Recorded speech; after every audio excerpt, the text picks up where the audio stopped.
Welcome to Lawyerpreneur, where we discuss the alternate paths that allow lawyers to engage their entrepreneurialism and distinguish themselves from others, because being a lawyer doesn't have to mean doing business as usual. I'm your host, Jeremy Richter. Today's episode is brought to you by Alps Insurance, the nation's largest direct writer of lawyers' malpractice insurance. Founded for lawyers by lawyers over 30 years ago, Alps works directly with your firm. No broker or agent, and if you do have a claim, the Alps claims handling team is comprised of actual attorneys, all with private experience. Alps roots for the law firms they protect. They believe in your success and nurture your endeavors with industry-leading coverage, risk management resources, and accredited CLEs, offering practical advice for pioneering lawyers like you. And Alps has the slickest online application out there. Qualifying firms can apply, see rates, and bind coverage in about 20 minutes. Right now, you can get 25% off one CLE seminar from Alps. Go to alpsinsurance.com/CLE. That's ALPS insurance.com/CLE and use the promo code Lawyerpreneur upon checkout. In addition to the corporate sponsorship that helps pay for the hosting and transcription of the show, you can support Lawyerpreneur on Patreon at patreon.com/lawyerpreneur. For less than the cost of a 0.1, you can help pay for the time it takes in creating and editing Lawyerpreneur and receive copies of my two most recent books, Stop Putting Out Fires and Level Up Your Law Practice. Now, on to the interview. My guest today is Natasha Hazlett. She is a former Memphis lawyer who now resides in Nashville, where she and her husband operate their business coaching enterprise. She is the author of Unstoppable Influence, which two different people have given me and told me I need to read. Natasha, welcome to Lawyerpreneur. Thank you so much for having me. All right.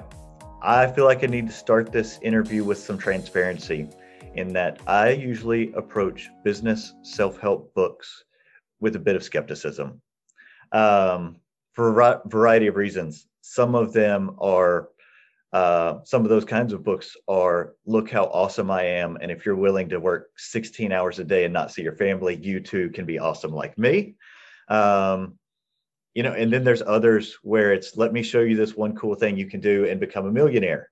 And so that has made me skeptical. And even though I mentioned that I've been given your book by two different people, and I trust those people's judgment. It sat on my desk, and I gave it the side eye for a while. But now that I'm really into it, it's not like that at all. Why was it important to you to have a different disposition for your book? You know, when I started off in the entrepreneurial world, starting in 2006, I came across in 2007 when I realized that was going to, starting my own thing was really on my heart. I found a lot of the same books that you're talking about.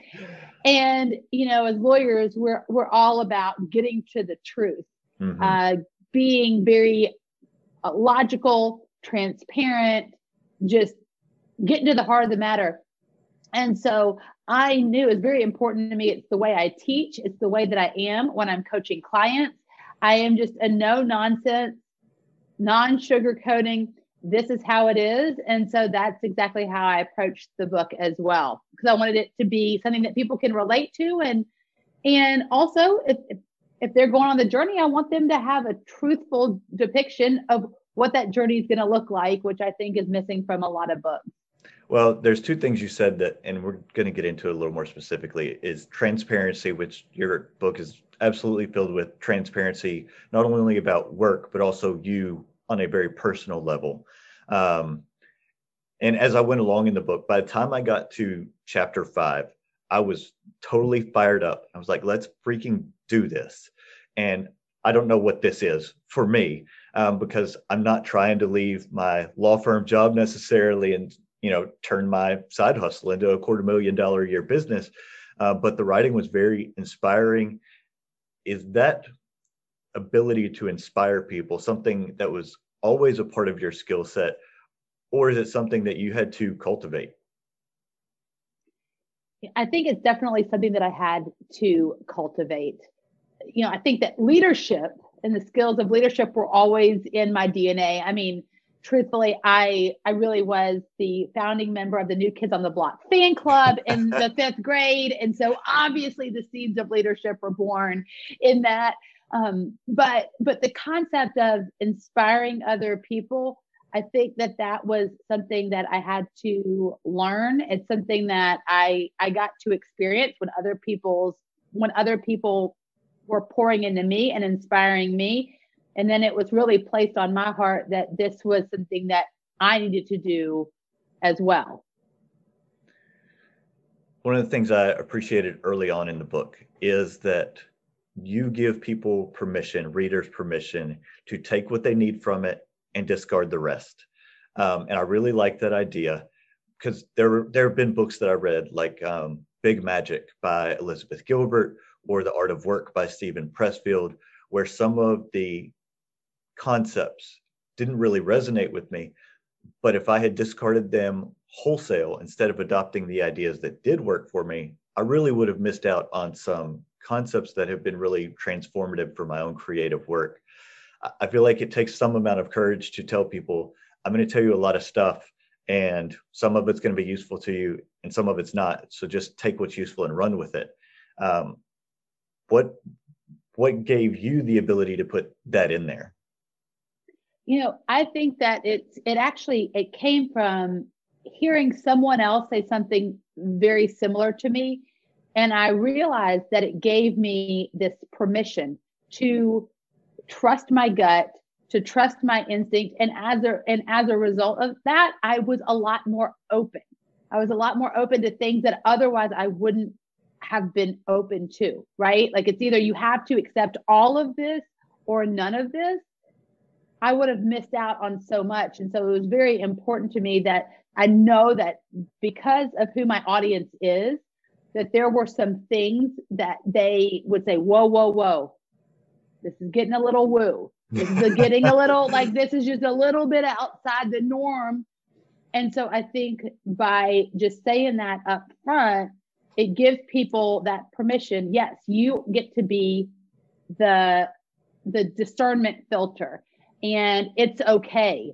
And so continue to use your inner guidance and see what works with you. And that way people come to it with a much more of an open mind. I like that. And it sounds like a lot of what you do in your business coaching is not only encouraging and informing people, but also empowering them to trust themselves and make good decisions. Does that sound about right? It does. In fact, I just recently did a training for our Academy members, and I told them that there were 3 things that were really important. Like, if I could just wiggle my nose and give someone these 3 powers, I would do it, because I think it's transformational. Number 1 is the ability to have belief in yourself, belief that you have the capacity to do things, and you may not even know the how, but the belief muscle, intuition, and the ability to take time to deep dive inside within to start to believe and trust that intuition, and the ability to take action on that intuition. And because there is so much that comes to us in the form of intuition and inspiration. And I believe that those come from a higher source. Yep. And I think that people are sometimes so afraid of it and they're not willing to take action on it. And so if I could give people those 3 gifts, the gift of belief, the gift of intuition, and the gift of being able to take action on their intuition, I mean, our world would be radically transformed, really, truly. Well, and that belief is hard for a lot of reasons. I mean, you're coaching entrepreneurs and people who are setting out a lot of times on their own, and maybe not necessarily by themselves, but they're taking a leap. We are told from early on that, we need to have a career, and this is what it needs to look like, and we need to have a regular job. And so the belief that you can do something else after having these parameters set on you through your formative years, and then as we encounter the world, we establish our own limiting beliefs about ourselves.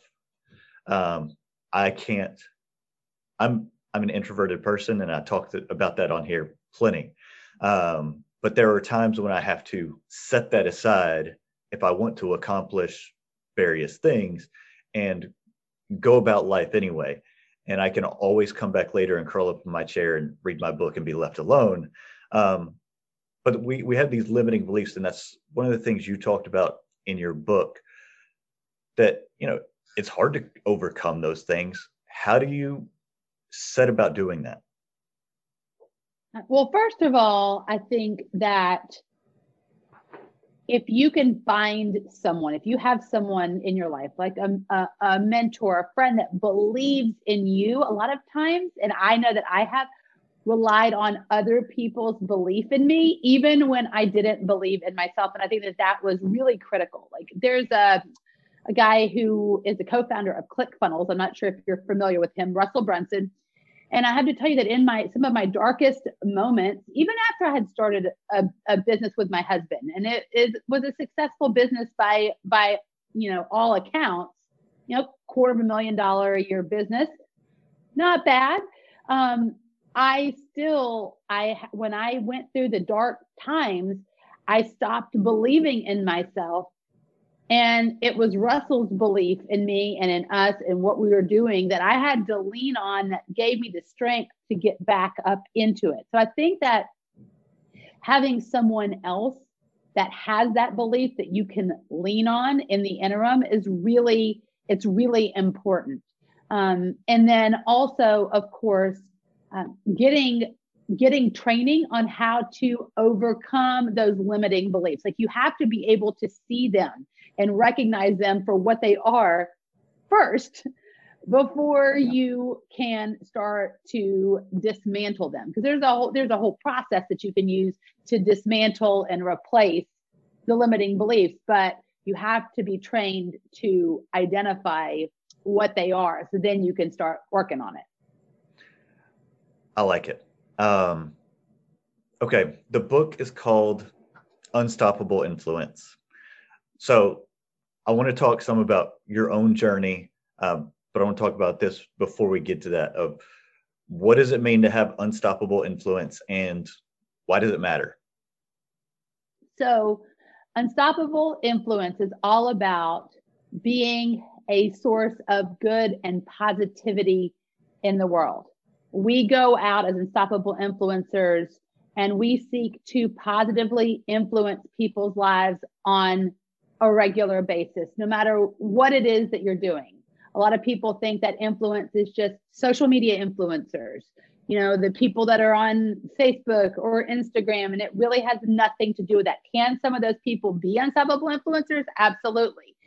But it is someone that has a commitment to doing good in the world, and leaving the world a better place, whether it is a mom who is going to be the unstoppable influencer for her family, whether it is the pastor that's the unstoppable influencer for their church, and the person that's the head of the PTA, whatever it is, whether it's being an unstoppable influencer in your law firm, whether it's being an unstoppable influencer by writing a book or having a podcast. It's just someone that is committed to leaving the world a better place and to doing this stuff on a regular basis. That's just part of their DNA. Yeah. And so obviously and obviously that is important because there's a lot of darkness out there. Yeah. And so. All right. So you're in Memphis, you're working at a law firm, and you have an epiphany that you don't want to do that every day for the next 40 years. And you have a bunch of sunk costs because you've gone to law school. I don't know if, like me and many others, you incurred a bunch of student debt that you're paying loans on for the next 25 years. But for a while, you continue to talk yourself into staying there and doing that job because that's what you were supposed to do. What changed? Well, I decided that I was going to be open to opportunities. And so, my head was saying, you got to stay here. It's a great profession. I mean, are you kidding me? All these people, they highly respect lawyers. You've got a nice paying job. Why do you want something else? What's wrong with you? But inside, I knew that there was something more. And that was that internal GPS that I was talking about earlier that is guiding. And when you have the courage to listen to that, that doesn't mean that I just completely quit everything and said, all right, apparently I'm supposed to be doing something else, so I'm out. Like, that didn't work. So I just decided to be open to using my gifts wherever I could. So I took on additional leadership roles. I also, was open and discovered the world of home business. I like to say I never knew I had an entrepreneurial bone in my body. Like, I wasn't wired to be an entrepreneur. I mean, I had some entrepreneurs in my family, but, they were abroad. And so, I saw my dad's a lawyer, my aunt's a lawyer, my uncle's a lawyer, my sister-in-law's a lawyer. I'm surrounded by lawyers. My grandfather was a doctor. So it never occurred to me. But as I opened up and I started a direct sales business, actually, even though that wasn't my future path, and that was something I only did for a few years, it showed me this whole other world. And that's really how it started, was just exploring this other world where I could be my own boss, use my leadership skills, use my writing skills, and it just kind of grew from there. And what has that become? When did you start that? Was that around 2010? So I actually started our direct sales business in October of 2006. Okay. And then realized I couldn't do all of the talking to your family and friends because everyone thought I was crazy. Uh-huh. So I discovered the world. I went on to Google and I typed in, how do I generate leads for my network marketing business? Well, through that, I discovered the very early world of internet marketing. Back in January of 2007, blogging was a fairly new thing. It wasn't as prevalent as it is right now. Social media at that time was just for college kids, for college students. So that wasn't around there. And so that's how I started learning about internet marketing and blogging. And I started making money from my blogging, started growing our direct sales business from my blogging. And so I was using this gift of writing that I've always loved writing. And so that's really how the whole thing grew. And then from there, I left network marketing and people started asking, well, how do I make money with blogging? And so I started teaching, my husband and I started teaching internet marketing. So my husband does all the paid ads and Google and Facebook ads. He was doing Google ads at the time. And so we started teaching people this world of internet marketing and how you can grow. And so that all really started hardcore, I would say, in 2010. And that's when we started our company, Fast Forward Marketing. And so that's really where it all took off. And I quit full-time law practice in August of 2012 to go full-time in business with my husband. And have stayed full-time in business for yourselves ever since. That's right. That's right. Has it been as fulfilling as when you were sitting there at your law firm job, unfulfilled as you wanted it to be? It is more fulfilling. I don't think that when I sat there and cast the vision of getting away from practicing law, which I knew, for some people, that is what they are intended to do. That's what they want to do. That's what they love to do. I've got lots of friends that absolutely love being a lawyer. I just wasn't wired in that way. That just wasn't my thing, to do that full time. I mean, I'm still of counsel with a firm in Boise, but I have to tell you that I started off because I was trying to avoid a pain of feeling misaligned. So it was this, I've got to get free. I've got to get free. I've got to get free. And that was my focus, right? Whereas now when I'm sitting in this position that I'm in right now, like, I am solely just focused on helping other people get breakthroughs, which obviously that makes it a lot more fulfilling, where my driving force is helping other people to experience the gift that I have been given. You said about being misaligned there, and that made me think of something that, so in 2016, I started my law blog and started all the things that 5 years later have come out of that. And at the time, there were people who would ask me, like, why can't you just be a lawyer? And why do you're always looking to do, other things on top of it? And I did not have an answer. I didn't know the why. I didn't know the language for it. And then in 2018, I read a book about the Enneagram called The Road Back to You.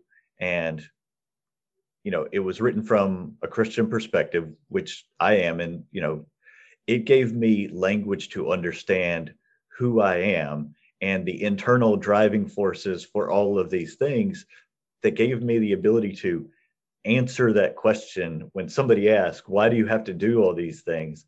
I have answers now. And that was really affirming and, just a part of this process for me that was really encouraging and helped me understand things about myself better. When you mentioned being misaligned, is that something that took you a while to identify or put language behind? Because sometimes, we can use these words now that in retrospect we understand, but in the moment we just feel, I don't know, unsettled or whatever, but we don't know how to put words to it. Absolutely. I'm going to tell you that writing Unstoppable Influence showed me my backstory in a way that I never thought while I was going through it. I didn't understand it because you're so in it. And you're in the forest and you're looking at the branches and the trees and the grass and you're looking at the individual things that are right before you, that when I sat down and wrote Unstoppable Influence, which I wrote 22 days, kind of crazy. Which is incredible, by the way. It's unbelievable, right? It was just ready to be born.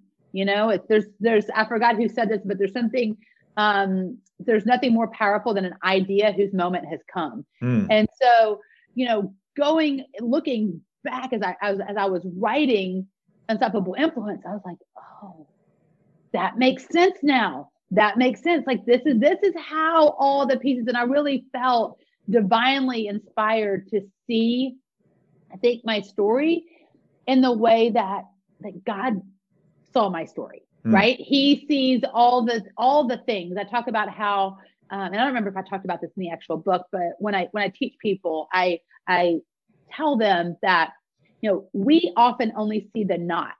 We only see the individual things that are happening in our life at any given moment, whereas God sees the whole tapestry. And it's a good thing that we only get to see the knots, because we might freak out for good or for bad if we saw the whole thing. So I was given the gift of looking back as I wrote the book at the tapestry and seeing how everything came together.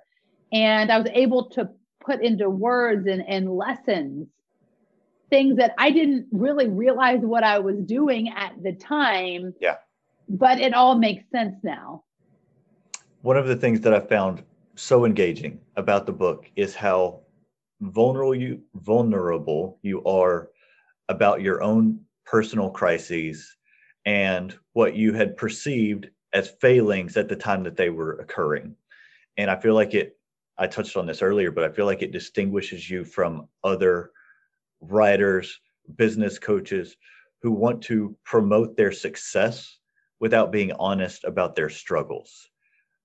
Because we aren't only our successes, we are all of the struggles and failures and problems and crises that are, have come along the way as well.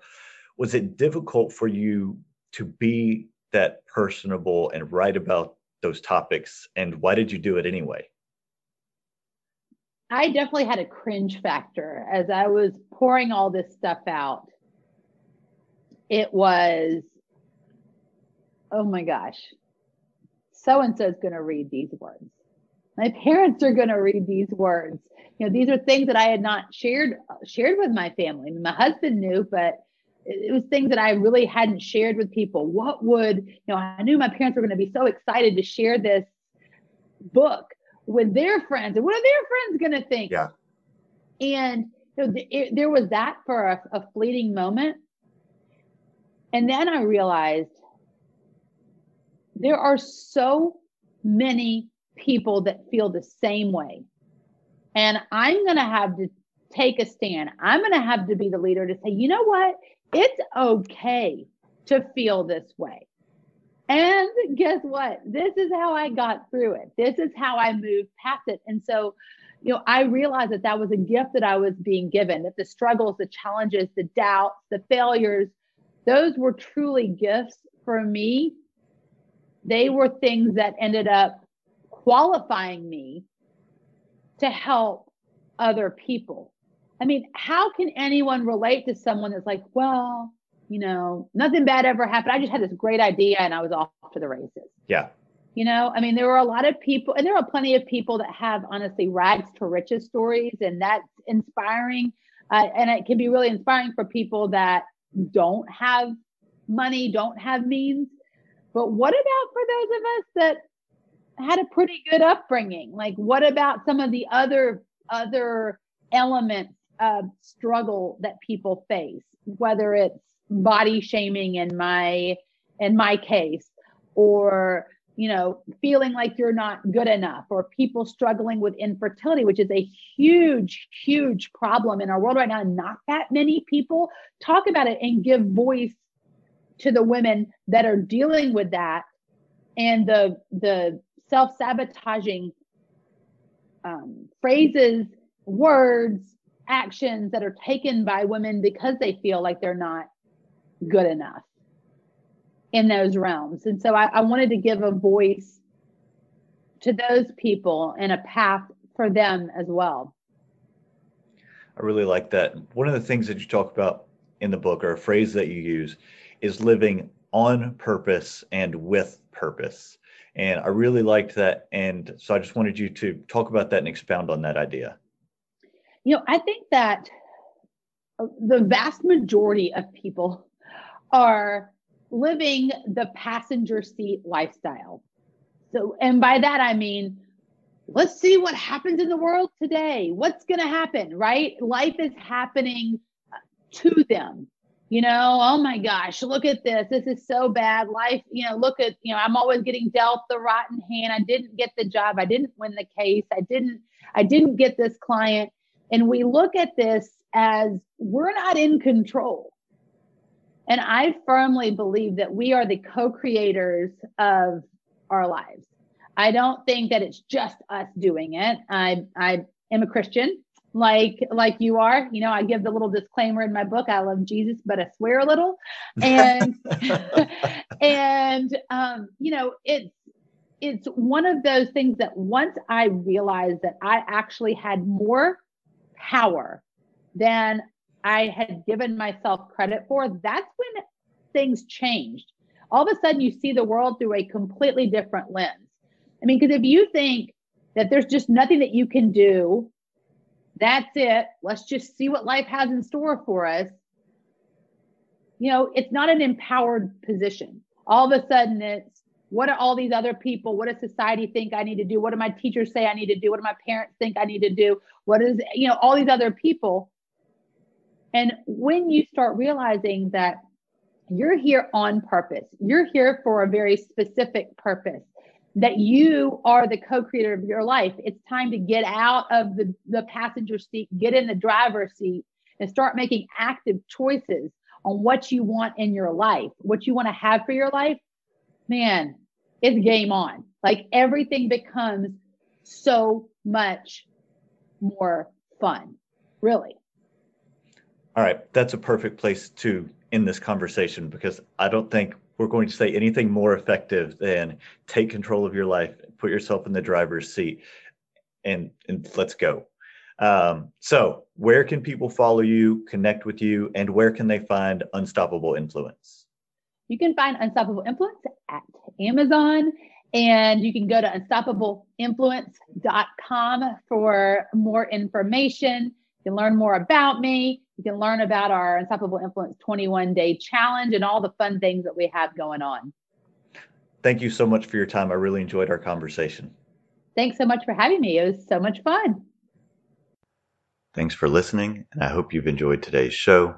Please take time to rate and subscribe at whatever podcatcher you're listening on. And if you want more from me, You can find me at jeremywrichter.com. You can also find me on Twitter at RichterJW.